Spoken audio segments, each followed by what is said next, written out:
everyone, and welcome to this new awesome channel called The Doctor's Companions, where us Whovians can talk about Doctor Who every single week after the episode, and we can discuss the things that needs to be discussed in the fandom. Yay! So all of you Whovians out there, hello, hi, it's nice to meet you. So let's start talking about the Impossible Astronaut and the Day of the Moon. First of all, LOL, naked Matt Smith painting, and then naked Smith under a girl's skirt. Loved it. Second of all, Stetsons are cool.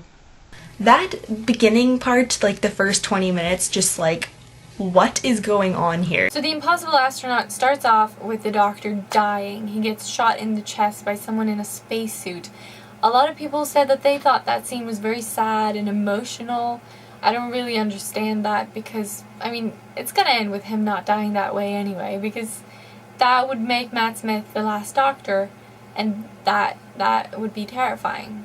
Because you know the Doctor's not dead, because, I mean, it's the first episode of the season. But you're also kind of like, what just happened? In the very beginning, when that astronaut shot the Doctor, I didn't fully comprehend what was going on. And also, I was really aggravated that River and Rory and Amy didn't just run after the astronaut and jump on his back and beat his skull in, because that's what I would have done. I have no idea what's going on with the whole dead Doctor thing. Really hope they explore that soon, because that whole thing is really weird. They didn't really solve the whole Doctor dying thing by the end of this arc. I kind of thought that they would, but of course, no, they won't.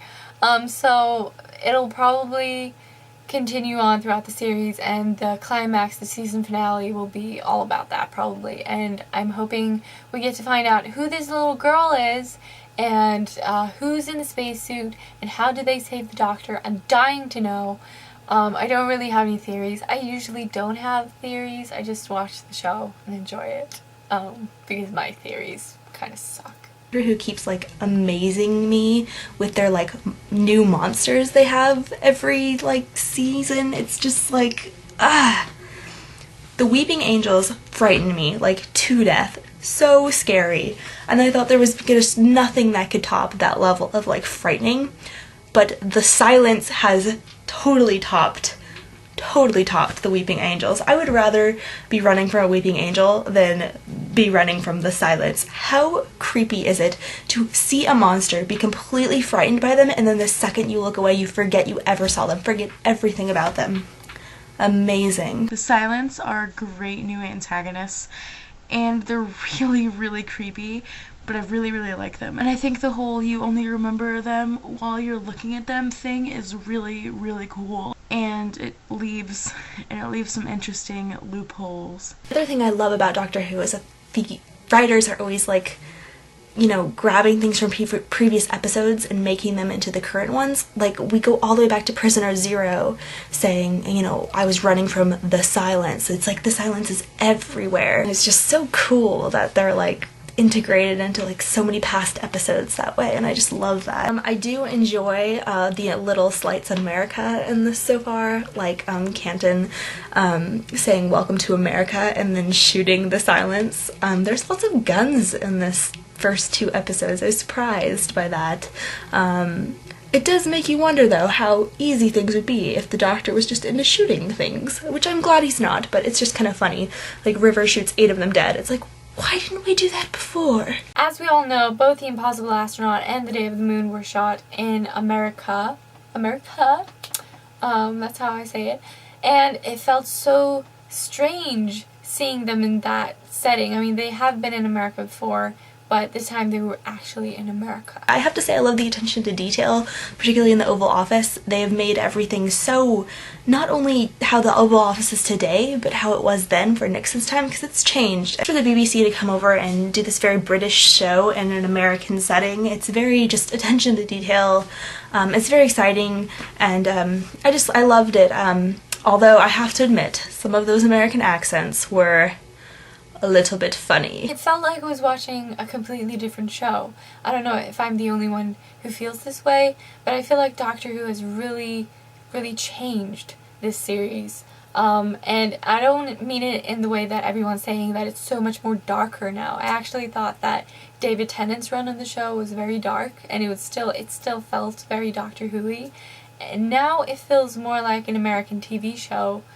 And, to be fair, that could be because they shot it in America, but we'll see. We'll see. I just think it feels so much more romantic and emotional now, like touchy-feely. Like, even the Doctor is a lot more aware of everyone's emotions, and I don't know, it's never been like this before. The River Doctor flirting was sort of gag-worthy for me. River bugs me. She always has. I've never really liked her.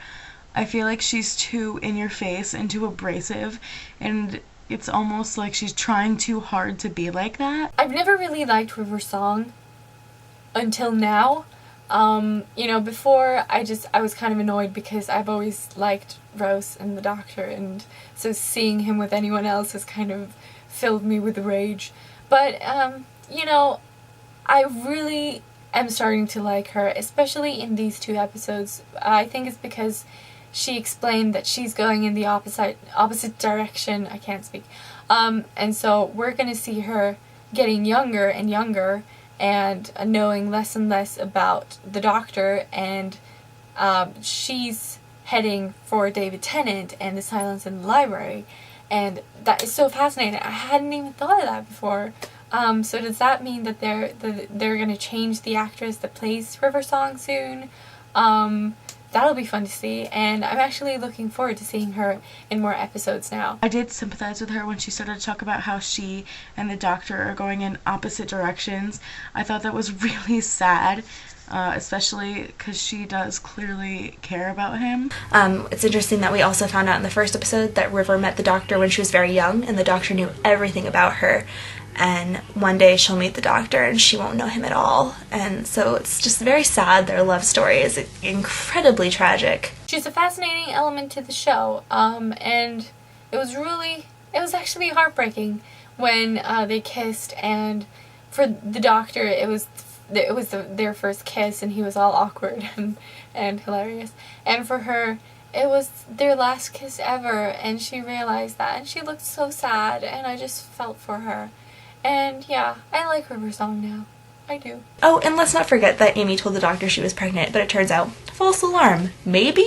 I don't know. We can talk about Amy's pregnancy maybe for days. I'm so confused about that. Amy was pregnant, and then she wasn't, and then we saw on the monitor that it was kind of negative, positive, negative, positive. Does that mean that her pregnancy is in flux? That is so interesting. My prediction is that there's some sort of weird time thing going on. Amy knows she's pregnant. She has the baby, maybe, and then her and Rory raise the kid, and then all this time stuff happens. I cannot explain this prediction. It's so weird. Because I think she was pregnant. She did have a baby, and then something got mixed up in this, odd time thing. And she can't remember having the kid or anything about the kid, and neither can anyone else because the silence was around. And now, just weird. And I don't know if the kid is Rory's, because it seems like she's just intent on that she's never had anything with the Doctor. With the appearance of the pictures of Amy with that baby, there's been a lot of speculation that that baby is the child in the astronaut suit, and that that child is therefore Amy's. And then with the regeneration, that could make it possible that this child is Amy and the Doctor's. And while I do ship 11 Amy and would love to see that sort of relationship happen, I feel like it's not Amy's child, and I feel like it's more likely that it's River's. I betcha Moffat wants us to think that the girl in the spacesuit is her daughter, and so when we saw her regenerate at the end, that would make us think, oh my god, her and the Doctor are gonna have a baby. That's probably what he wants us to think, but I don't think she's her daughter. I want to know who she is, though. I do. Maybe she's River Song. But that doesn't make sense either. No, she's not River Song. Stop it. I didn't say anything. However, obviously, since the child regenerates, she has a clear connection to the Doctor, but I don't think that it's Jenny. I really don't. I feel like they want to avoid that whole era and bring in new interesting characters and new aspects. I want to say something is going on with Amy and the Doctor, just because she's saying these things and she seems to mean them so wholeheartedly. Like, it's always been the Doctor, you fell from the sky, my life was so boring without you, you know, and I'm going to tell you when I get back. And then she looks away and she forgets that she ever said it. So when she does see Rory again, she only remembers the times from the last time she saw him, not anything she's ever said or looked at. And so, I don't know, but if she screws over Rory, I mean, I love the idea of the Amy and the Doctor thing, but I love the idea of Doctor and River Song more, and I love Rory. Who could break Rory's heart? He's so amazing. I mean, he waited for her for 2,000 years. And I felt so bad for Rory when he was listening in on the hand-recordy device blinky orangey thing. But then Rory says again, he says, oh my god, he goes, I can't remember like some of the times that I waited. He's like, it's like a blank. And so, has the silence been around forever? Have they been integrated in their lives? The creature does say that he has ruled their lives since their lives have begun. We have a crazy start to a new season of Doctor Who. I cannot wait to see where they take this. Overall, I think, you know, I've seen better episodes. I've seen Doctor Who being better than this. But I enjoyed them, and I thought they were very well written, just very different from what we've seen before, and I don't mean that in a negative way, I mean not completely. I'm just excited to see in what direction Moffat will take this series, and yeah, I trust him. I do. I can't wait for Saturday. These 2 episodes are just so crazy. I don't even know how to describe how crazy they are. But wow, they just blew my mind and I loved it. Hopefully, since we saw the 10th Doctor's TARDIS in the trailer, David Tennant will come back and make an appearance on the show. Please, please let that be true, because now that I've gotten the idea into my head, I just need it to be true. Thank you so much for watching The Doctor's Companion's first episode and this discussion series.